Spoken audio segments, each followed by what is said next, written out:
आप देख रहे हैं नेशनल वॉच, खबरों का खजाना। नमस्कार दोस्तों, लोकसभा चुनाव 2024 के 7वें चरण में नामांकन के अंतिम दिन यानी 3 मई को भी लखनऊ जिलाधिकारी के कार्यालय पर प्रत्याशियों का भारी जोश देखने को मिला। नामांकन कराने आए कई प्रत्याशियों से नेशनल वॉच ने खास बातचीत की है। दोस्तों, किन मुद्दों पर यह चुनाव लड़ा जाएगा, क्योंकि लखनऊ की लड़ाई एक खास लड़ाई है।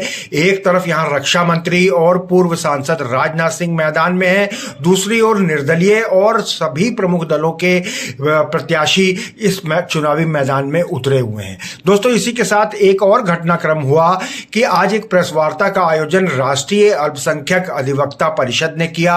यूपी प्रेस क्लब में प्रेस वार्ता करते हुए इंडिया गठबंधन के सभी प्रत्याशियों को समर्थन देने की घोषणा भी कर दी गई है। हालांकि अभी नामांकन का आखिरी दिन था। 6 मई को चुनाव निशान आवंटित होंगे, 20 मई को मतदान होना है, लेकिन उससे पहले ही समर्थन का दौर भी शुरू हो चुका है। आइए हम आपको लखनऊ जिलाधिकारी कार्यालय के बाहर से दिखाते हैं कि प्रत्याशी किन किन मुद्दों को लेकर चुनाव में उतर रहे हैं, फिर हम इन अधिवक्ता गणों से भी बातचीत करेंगे। जी, आज आप कलेक्ट्रेट आए हुए हैं।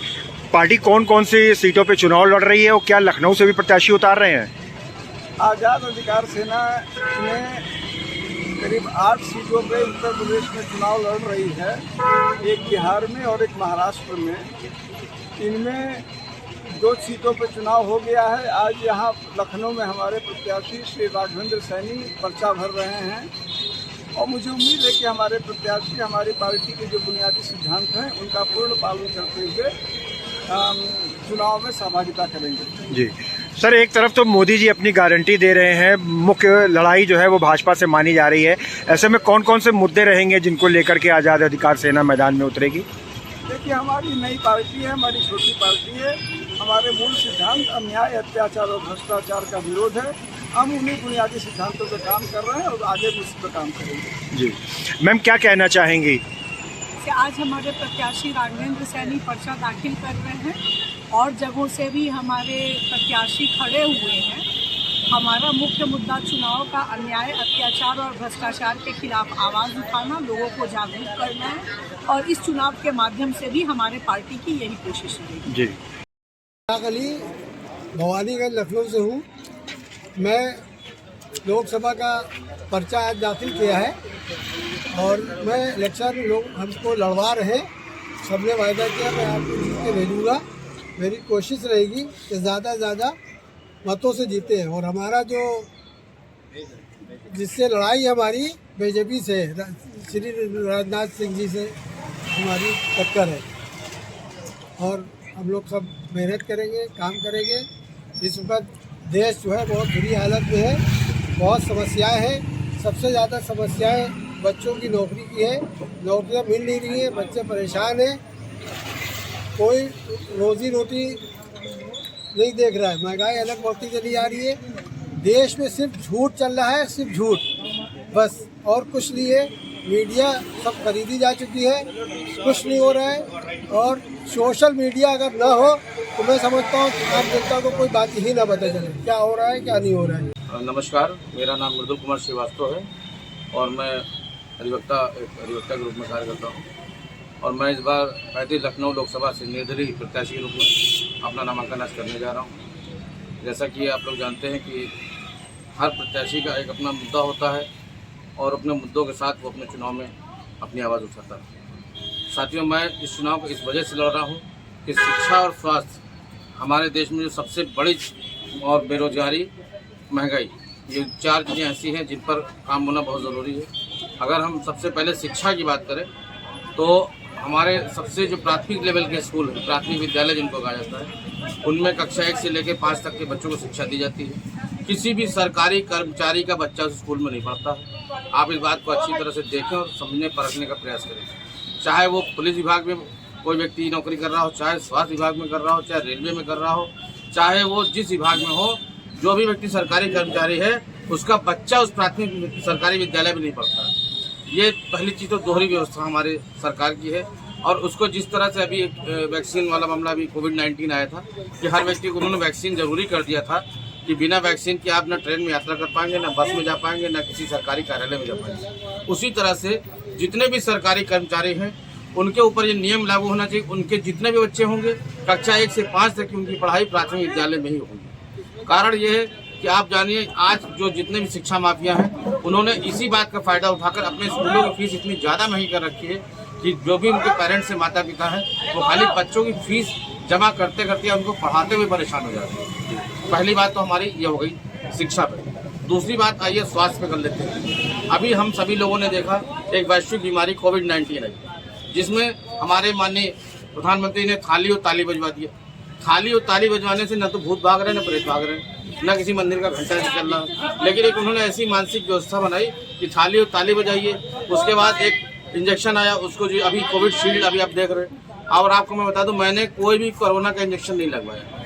मैंने अभी विधायकी चुनाव भी लड़ा था 173 लखनऊ से, उसमें भी मेरा यही था कि मुझे इस न दवा पे भरोसा था, न इस सरकार पे भरोसा है। भाई साहब, आप एक अधिवक्ता हैं, पिछले दिनों यहाँ अधिवक्ताओं के चैम्बर को लेकर के भी लड़ाई हुई थी, आप उसमें भी शामिल थे। तो अगर जीत के आते हैं तो अधिवक्ताओं के लिए क्या करेंगे? हम अधिवक्ताओं के लिए ही सब कुछ करेंगे, क्योंकि अधिवक्ता समाज का आईना है और समाज के सबसे निचले तबके की लड़ाई अगर कोई लड़ता है तो अधिवक्ता लड़ता है।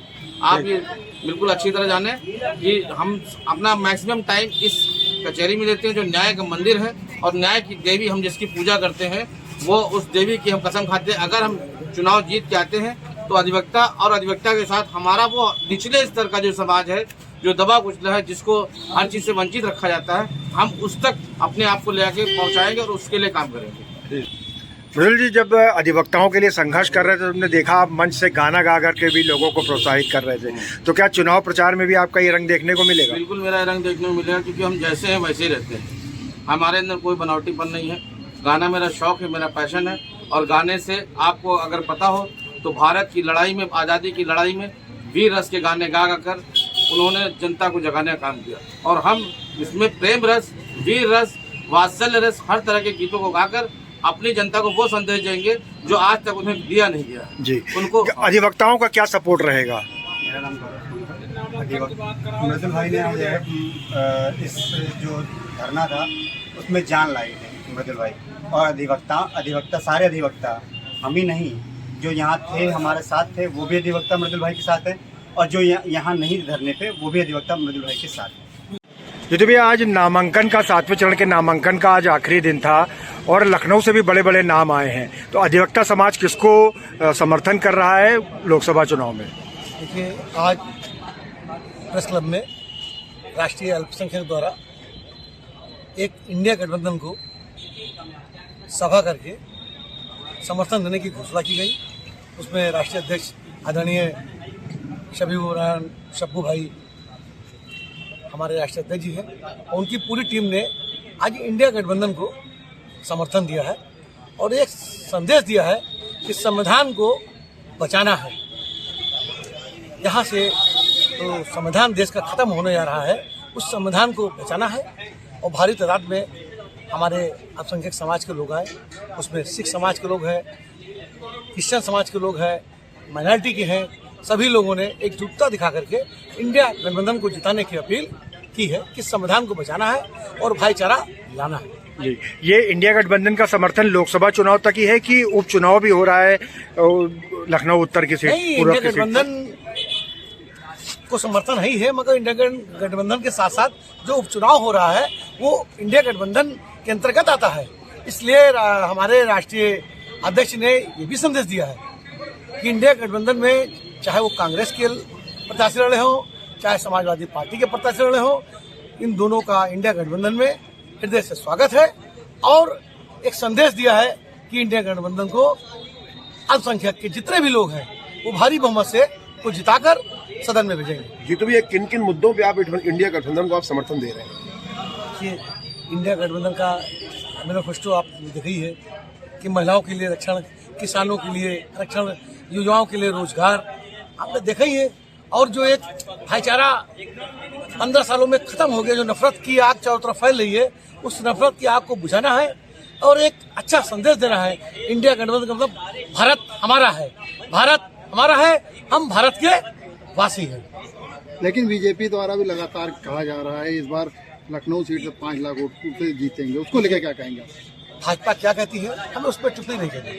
हमें जनता में विश्वास है, इंडिया गठबंधन का जो भी प्रत्याशी होगा वो भारी बहुमत से जीत के आएगा। ये सत्य है, ये अटूट सत्य है। अधिवक्ता तो जा ही रहा है, अपने साथ कुछ लोगों को और जोड़ेगा, अगल बगल के लोगों को भी साथ में जोड़ के देखिए, आज़ादी से लेके आज तक हर जगह अधिवक्ता ने आज़ादी दिलाई, अधिवक्ता ने ही न्याय दिलाने का काम किया है। चाहे पहली सीढ़ी हो, चाहे अंतिम सांप तक, हर जगह अधिवक्ता ही पाया गया है। और एक अधिवक्ता कम से कम 100-200 लोगों को जोड़ने का काम करता है। और एक अधिवक्ता ही एक ऐसा शब्द है जो जिसके ऊपर हर व्यक्ति विश्वास करता है। आप कोरे कागज पे आप अपनी पत्नी का साइन नहीं करा सकते हैं, मगर अधिवक्ता जब चाहे, जिस समय चाहे, अपने मौके से सादे कागज पे साइन करा सकता है। ये उसका विश्वास है, क्योंकि न्याय दिलाने का काम हमारा अधिवक्ता समाज करता है और गठबंधन जिताने का काम भी पूरे देश में अधिवक्ता समाज करेगा और इंडिया गठबंधन जीतेगा। ये सत्य है। दोस्तों, नेशनल वॉच न्यूज चैनल लगातार लखनऊ लोकसभा सीट 35 और 34 मोहनलालगंज लोकसभा सीट पे जो चुनावी हलचल है, जिस तरीके से नामांकन किए गए हैं, वो आपको दिखा रहे हैं। किस तरीके का माहौल है, लोगों के मन में क्या बातें चल रही हैं, प्रत्याशी किन मुद्दों को लेकर के चुनाव मैदान में उतर रहे हैं, वो सब हम आपको दिखा रहे हैं। इसके हिसाब से आप अपना प्रत्याशी तय करिए। लेकिन एक चीज जरूर तय करिए कि पहले जलपान फिर मतदान, यानी मतदान का प्रतिशत लखनऊ और मोहनलालगंज दोनों लोकसभा क्षेत्रों में बढ़ना ही चाहिए। ऐसा नेशनल वॉच का प्रयास है। बहुत बहुत धन्यवाद दोस्तों, लगातार बने रहिए नेशनल वॉच न्यूज चैनल पर।